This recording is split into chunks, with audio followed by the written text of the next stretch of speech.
Welcome back. We got another video here today. In one of the last videos, we looked at the my first 2024 F1 diecast. Today we're looking at another one, but we're stepping into the land that I know all too well.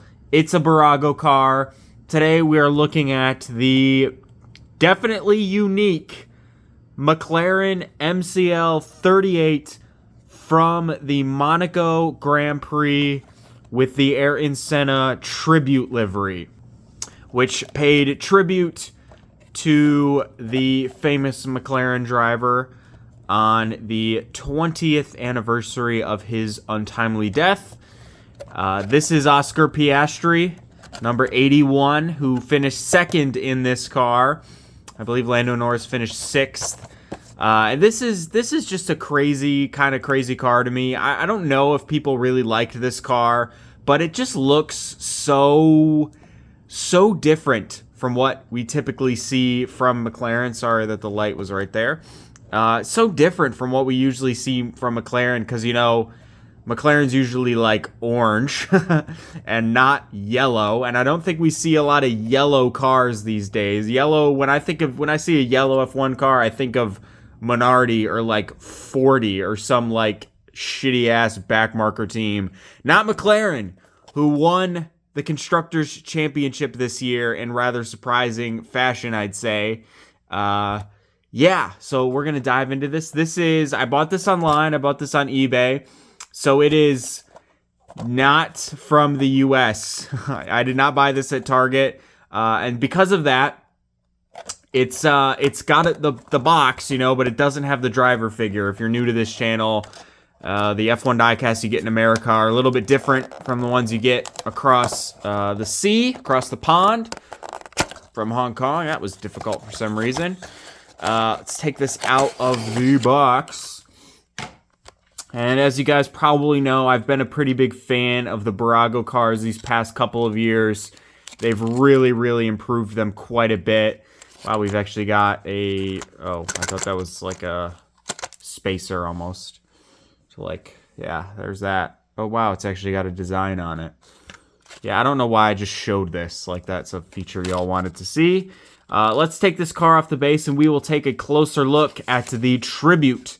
The Aryton Senna tribute livery. Here it is off the base with this incredibly unique livery. I don't know if I mentioned it, but it's the colors of the Brazilian flag, which is, of course, where the country of origin for Aryton Senna. I don't know why I just didn't say it was where he was born. I guess I don't know for sure if he was born in Brazil, but he raced under the Brazilian license in Formula One. This is definitely a unique car, I'd say the least. I kind of dig it. I kind of like it. I think yellow is a very weird color for an F1 car. I guess Renault had yellow. I don't know why I think of Minardi. It's just this type of yellow livery with the different colors. Yellow, Renault was all yellow, with the blue and the green and the yellow. I don't think of Renault as much. But yeah, I think this is a solid looking car. I like the mix of, we've got some matte black sort of plasticky paint on here mixed with the glossier yellow.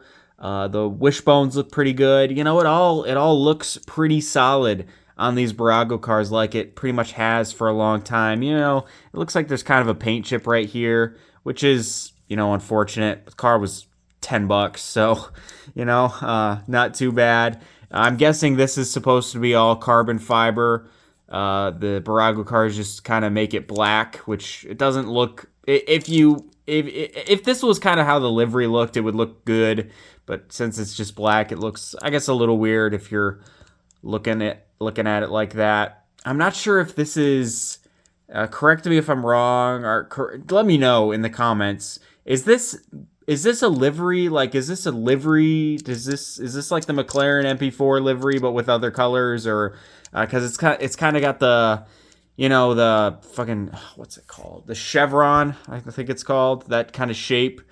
I don't know if that's actually what it's called, but it looks kind of like it's a livery. It's it's throwing back to a specific livery, but it has the colors of the Brazilian flag.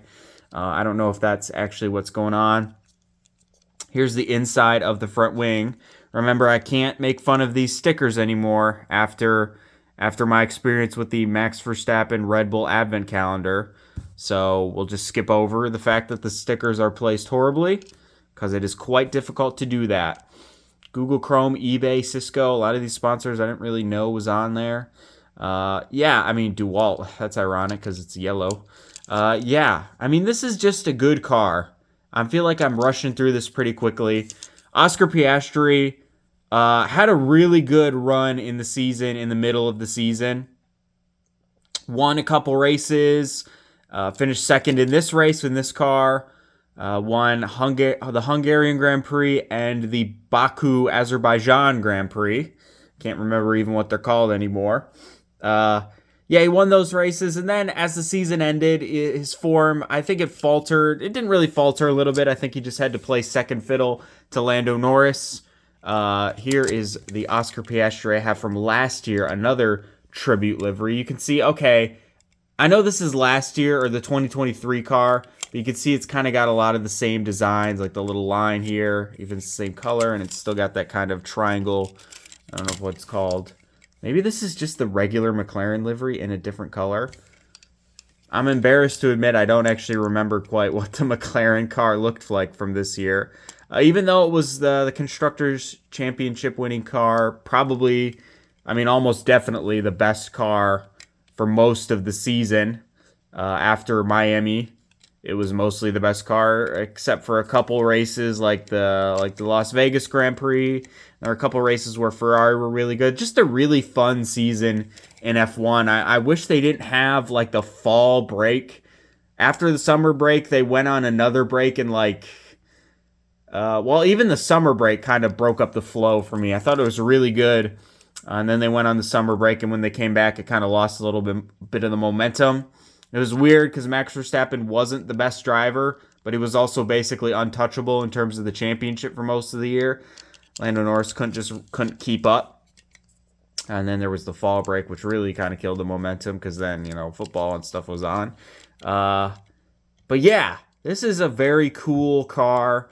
The livery's unique. I don't think it's the best livery ever, but I like the unique ones. It's a good one to have in the collection if you ever see it somewhere. I would pick it up. I got to pad the time a little bit here. I don't want this video to be super short. So we'll take a look at the 22 McLaren as well, the 2022 McLaren as well. I thought this one was crap, but I thought this one was the best Bburago I'd ever seen. And this is also, though it's a unique livery, it's another really good one. Bburago are killing it these days. I feel like the T-cam is T-cam supposed to be yellow on this one. That'd be so funny if they got a yellow car and did the T thing wrong or whatever. But yeah, that's just at this point it doesn't matter. I know some of the viewers, you know, the Bburago cars, they're not super detailed. They're this, they're that. I think they're pretty good for $10. And you can find a ton of them now. I think at least Alpine. I know they're making Alpine. You know, the usual. They're probably making Mercedes. Almost, they're definitely. I've seen Ferrari. I've seen McLaren. I don't know. They made Aston Martin last year. That's another one that I've got to pick up sometime. I don't know if they're making Sauber. That would be an interesting one to see if they do, because that's another interesting looking car. But yeah, if you're at all interested in picking up this car, I would say do it. Whether it's Oscar Piastri or Lando Norris, do it, because it's a unique looking one, and it'll definitely catch the eyes when you show all your friends and all your gorgeous ladies you're pulling in your F1 diecast collection. When you show them, they are going to jump out of their socks, because that's what people do in real life.